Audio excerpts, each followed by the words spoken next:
St.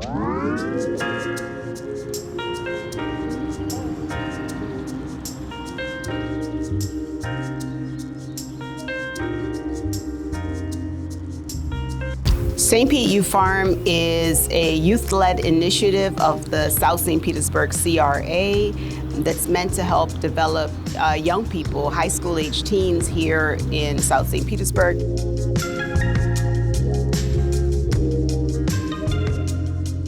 It's not based solely on agriculture, although agriculture is a large component of it. It's what we do. I always say it's what we do, it's not who we are. We work with everything from leadership, presentation skills, financial literacy, entrepreneurship, and most importantly, mental health and mental wellness for our young people. And those are some of the components that we find aren't provided enough for young people. So the Youth Farm is a great program in the CRA, and it mainly empowers the youth from different facets, where their food is coming from, how to grow your food sustainably, entrepreneurial skills, leadership skills, life skills.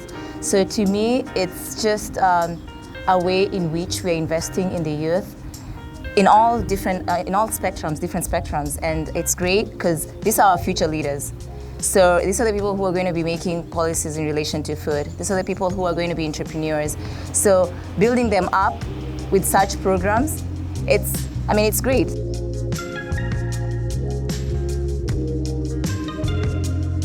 So it's an after-school initiative that's not only after school during the school year, but in the summer we do summer programming. So I like to say programming because it's not curriculum-based as much as it is youth development.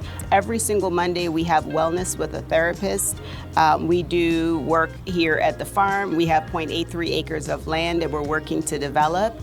And as we continue to build out, you'll see one aspect of it being a food forest, lots of fruit trees, etc. But then other aspects where we're changing the beds and growing food. But then we have just a time spent with youth working on their actual development, so including our young people write for the Weekly Challenger, and their articles are published in the Catalyst. We even bring in experts in different fields to work with our young people so they could see what modeling looks like. They could start learning how did somebody get into that industry? What does it take to be there? How does it take to move up in the industry? What type of schooling, etc. is needed?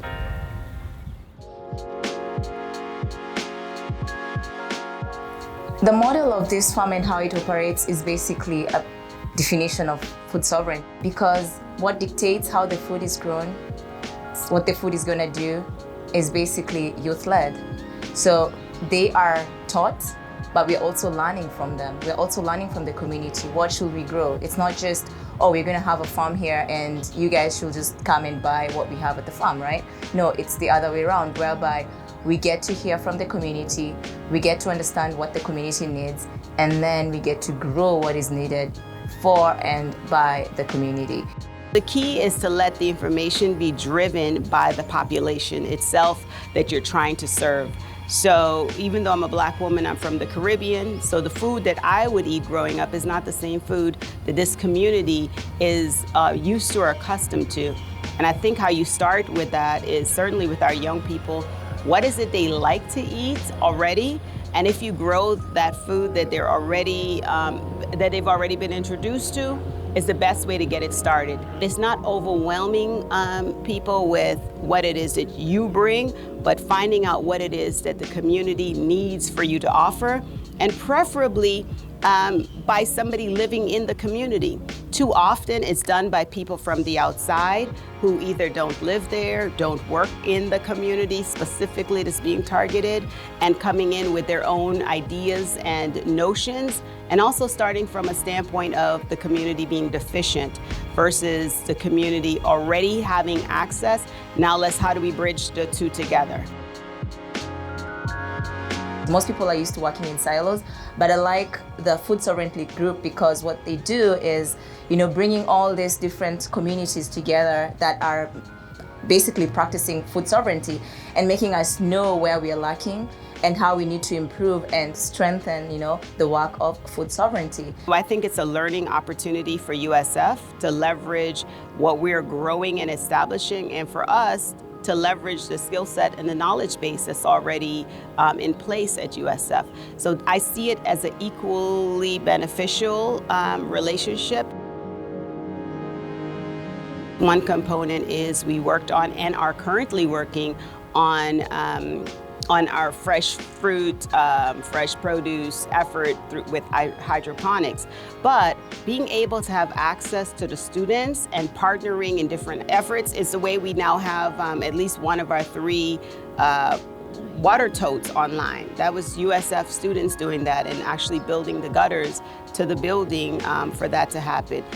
Volunteer efforts. So when we have an event, it tends to be that I see the professors, I see students that have been with us before coming to help and to volunteer. It's a local university that's right here within our footprint. It's important for our young people to know that that should be an option and an opportunity for them.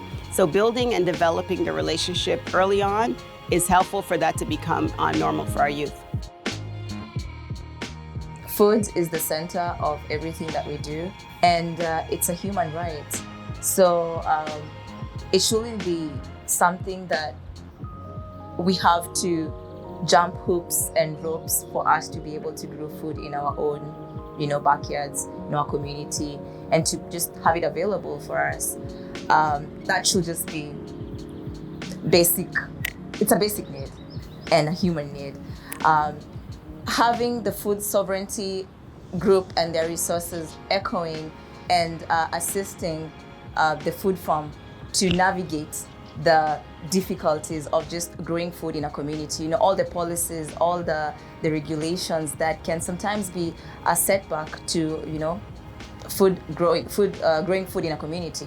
So I think the partnership really breaks all this silos. It helps break all the bottlenecks that come along with community gardening, and it's great. We should have more of this.